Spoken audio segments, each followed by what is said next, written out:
সালাম জানিয়ে বিশ্বনবী সাল্লাল্লাহু আলাইহি ওয়াসাল্লামের জীবন আদর্শের উপর নাতিদীর্ঘ আলোকপাত করা প্রয়াস রাখছি।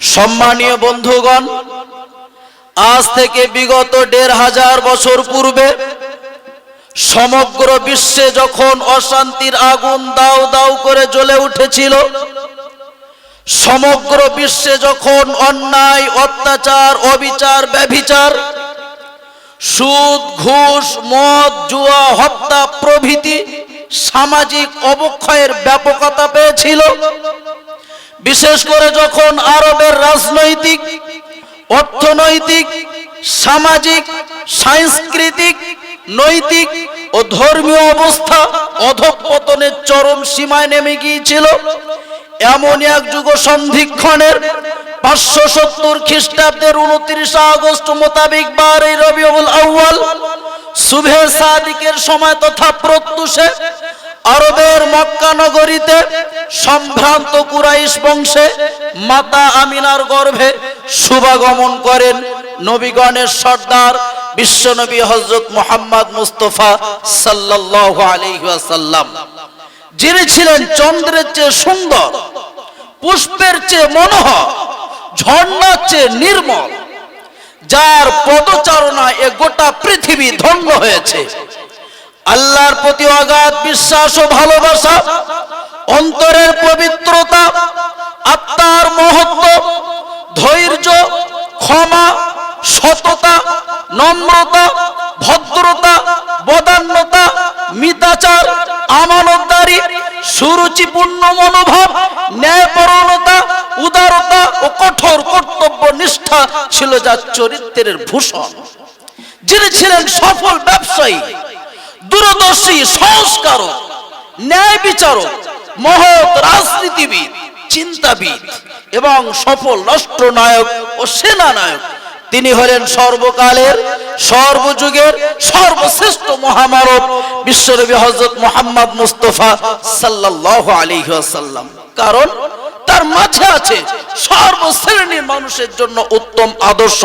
তিনি ছিলেন সর্বগুণে গুণান্বিত। এ মর্মে বিশ্ব স্রষ্টার ঘোষণা, লাকাদ কানা লাকুম ফি রাসূলিল্লাহি উসওয়াতুন হাসানা, অর্থাৎ অবশ্যই তোমাদের জন্য আল্লাহর রাসূলের ভিতরে রয়েছে উত্তম আদর্শ। লক্ষ্য করুন, হালিমা সাদিয়ার দুলালের মাঝে আছে প্রতিটি শিশুর জন্য উত্তম আদর্শ। স্বচ্ছ দর্পণের ন্যায় নিষ্কলুষ জীবনের অধিকারী মক্কার সাদিক ও আল আমিনের মাঝে আছে প্রতিটি যুবকের জন্য উত্তম আদর্শ। খাদিজা ও আয়েশার মহান স্বামীর মাঝে আছে প্রতিটি স্বামীর জন্য উত্তম আদর্শ। ফাতেমার প্রেমময় পিতার মাঝে আছে প্রতিটি পিতার জন্য উত্তম আদর্শ। আবু বকরের বিশ্বস্ত সঙ্গী মুহাম্মাদের মাঝে আছে প্রতিটি বন্ধুর জন্য উত্তম আদর্শ।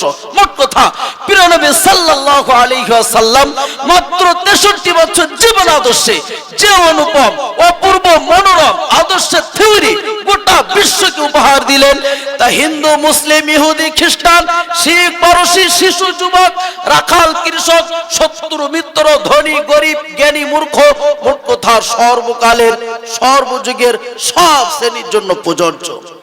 যার আদর্শ সংক্রান্তে স্বয়ং স্রষ্টা গ্রন্থরাজে ঘোষণা করেছেন, ওয়া ইন্নাকা লাআলা খুলুকিন আযীম, অর্থাৎ হে নবী, নিশ্চয়ই আপনারই আদর্শ সর্বশ্রেষ্ঠ।